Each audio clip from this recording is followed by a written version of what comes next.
দুজনের নামটা একটুখানি আগে জেনে নিই। নমস্কার, আমি অঙ্কুশ্রী। নমস্কার, আমি রিমঝিম দাস। আচ্ছা, রিমঝিম এবং অঙ্কুশ্রী। আচ্ছা, খুবই অঙ্কুশ্রী নামটা একটু আনকমন, রিমঝিম নামটা তবু আমরা শুনতে পাই। আচ্ছা, দুজনেই তো অভিনেত্রী। আচ্ছা, মানে কে কোথায়, ছোট পর্দা বড় পর্দা, এটা একটুখানি দর্শকের একটু জানা দরকার। টেলিভিশনে করছি, প্লাস তার সাথে সাথে বড় পর্দাতেও কাজ করছি।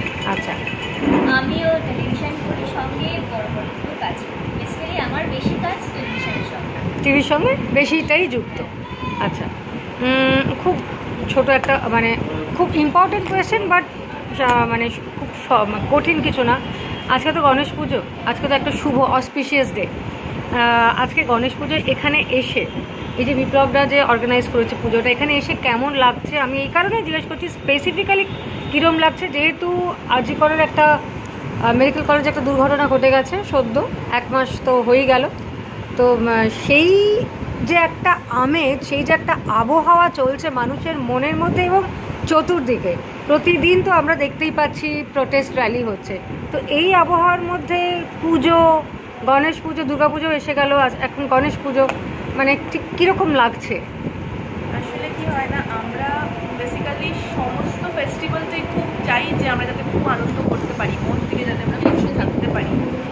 ঠাকুরের পুজো, ঈশ্বরের পুজো, গণপতি বাপ্পা আজকে এসেছে, তো আশা করবো খুব তাড়াতাড়ি সব কিছু ঠিক হয়ে যায়।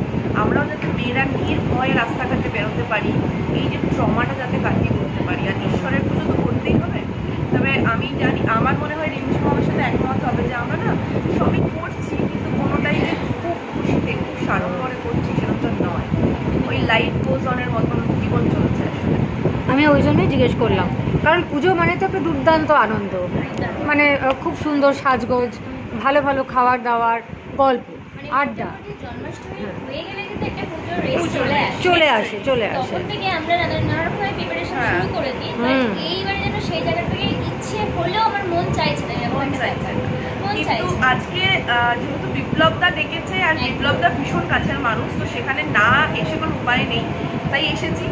হ্যাঁ, এসেছি। বিপ্লবদাকে থ্যাংক ইউ সো মাচ আমাদেরকে ইনভাইট করার জন্য, থ্যাংক ইউ। কিন্তু ওই যে কোচটা বললো যে সব কিছুই করতে ইচ্ছে হচ্ছে, কিন্তু কোথাও একটা গিয়ে মনে একটা সংকোচ বোধ আসছে অবশ্যই, যে কি হবে আদৌ আমরা সেফ কিনা। আগে সব থেকে বড় কথা, আমাদের প্রফেশনেও আমরা রাত বিরেতে কাজ করি, যেতে হবে, করতে হবে, কিন্তু সেখানেও আমরা সিকিউরিটি চাই, আমাদের এটাই দাবি। আজকে এসে মানে গণপতি বাপ্পা এসেছে, এবার মা দুর্গাও আসবে, এবার তো সব কিছু ঠিক হয়ে যায়, মানে আমরা আবার যেন প্রাণ খুলে বাঁচতে পারি, বাস এটাই চাই। মানে একটা এই যে রাত্রিরে নাইট শিফট করা যাবে না এরকম একটা কথা শোনা যাচ্ছে, কিন্তু তার সঙ্গে কতটা তোমরা কি সহমত? মানে রাত্রিরে কাজটা বন্ধ রেখে শুধু দিনে বা সন্ধ্যেবেলায় কাজ করবে? কেন বলো তো, মেয়েদেরকে একটা আলাদা সেক্টরে ভাগ করা হবে যে তারা শুধু দিনের বেলায় কাজ করবে, রাতে কাজ করতে অসুবিধা হবে। আমরা আমাদের প্রফেশন দিয়ে বলছি, ডিরেক্টর, প্রডিউসার, আমাদের পুরো ফুল ইউনিট শুটিং এ সবার অসুবিধা হবে। কি করে সম্ভব? একটা সিনে একটা মেয়ে থাকবে না, কখনো সম্ভব হয়? একটা সিনে, আমি বলছি টেলিভিশনের কথা, টেলিভিশনে সবসময় একটা ফ্যামিলি ওরিয়েন্টেড একটা গল্প চলে, সেখানে মেয়ে বেশি। একটা সিন যদি নাইটে শুট হবে, মানে আমাদের নাইট শুট করতে হবে, বাইরে নাইট আউটডোর করতে হবে, সেখানে মেয়ে রয়েছে, কি করে সম্ভব? সেটা এগুলো বলে দিলে তার এটার সাথে সহমত না। তো আমরা চাই আমরা সুস্থভাবে নির্ভয়ে বাঁচবো, আর আমাদের যে আশেপাশে চারিদিকটা যেরকম অসুস্থ হয়ে রয়েছে, সবটা যেন সুস্থতা হোক, মানে সবাই ভালোভাবে বাঁচি আমরা। অবশ্যই, সেটা তো নিশ্চয়ই কাম্য। আর এমনিতে কি মনে হচ্ছে, মানে রেজাল্টটা কি হতে পারে? এই যে সিবিআই, তারপরে সুপ্রিম কোর্ট, এরা যে দায়িত্ব এনারা নিয়েছেন, মানে সুরাহা কিছু হবে বলে মনে হচ্ছে? আমরা তো সব শেষে ওই আশাতেই বাঁচি। মানুষ আশা নিয়েই বেঁচে থাকে, আশা নিয়েই বাঁচি। সময় বলতে মানে সত্যিটা সামনে আসুক, এটা তো সবাই চাইবে, কারণ বছরের পর বছর যুগ যুগান্তর ধরে তো সব কিছু ধামাচাপা পড়ে গেলে তো হয় না। হ্যাঁ, পলিটিক্যাল কথা তো এখানে আসছেই না, পলিটিক্যাল ব্যাপার আসছেই না। আর আমারও মা আছে, এখন সেই মেয়েটির সাথে আমার হয়তো পার্সোনালি চেনাশোনা নেই বা জানতাম না, কিন্তু তার মায়ের যে কথাগুলো এখন শুনছি না, তো সত্যি যে ফিলটা হচ্ছে, মানে আমি বাইরে বসে একা একা টিভি দেখলে কাঁদছি, সেই তো থেকে গিয়ে আমি বলছি বিচারটা একদম অবশ্যই। কারণ কি, একজন মা সে তো তার সন্তানকে তো পাঠাচ্ছে খুব নিশ্চিন্ত হয়ে, যে এত ভালো একটা জায়গায় কাজ করতে যাচ্ছে, তার মানে শি ইজ সেফ, তার মানে আমার মেয়ে নিরাপদে আসছে, নিশ্চিন্তে আছে এবং ভালো কাজ করছে। কিন্তু সেটা যেখানে নড়ে গেল জায়গাটা, সেখানে ন্যাচারালি সবাই তো চাইবে এটা কেন হলো, মানে এটা যাতে আর মানে পুনরাবৃত্তি না হয়। একদমই তাই, একদমই তাই।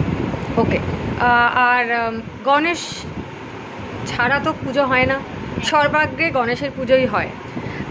তো সেই জন্য তোমরাও সেটার কারণেও হয়তো তোমরা আজকে আরও এসেছো, যে গণেশকে বাদ দিয়ে তো পুজো হয় না, কখনো কোনো অনুষ্ঠানই হয় না গণেশকে বাদ দিয়ে। তো গণেশ পুজো হয়ে গেল, এরপর তো আরও তোড়জোড়।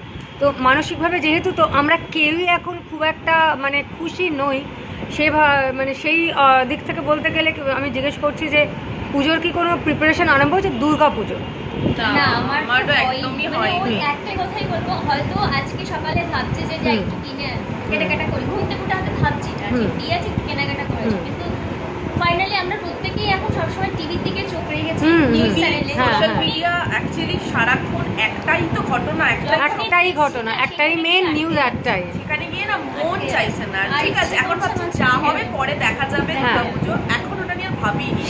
সেটাই মানে একটা বিষণ্ণতা নিয়েই আমরা সবকিছু করছি, তাই তো? আচ্ছা, খুব সুন্দর বলেছো দুজনে। কখন তৈরি হবো, কি করবো, আদৌ এবারে পুজোটা সেইভাবে আনন্দ করতে পারবো? সেটাই ঠিকই, একটা আনসার্টেনটি আছে। ওকে, থ্যাংক ইউ সো মাচ।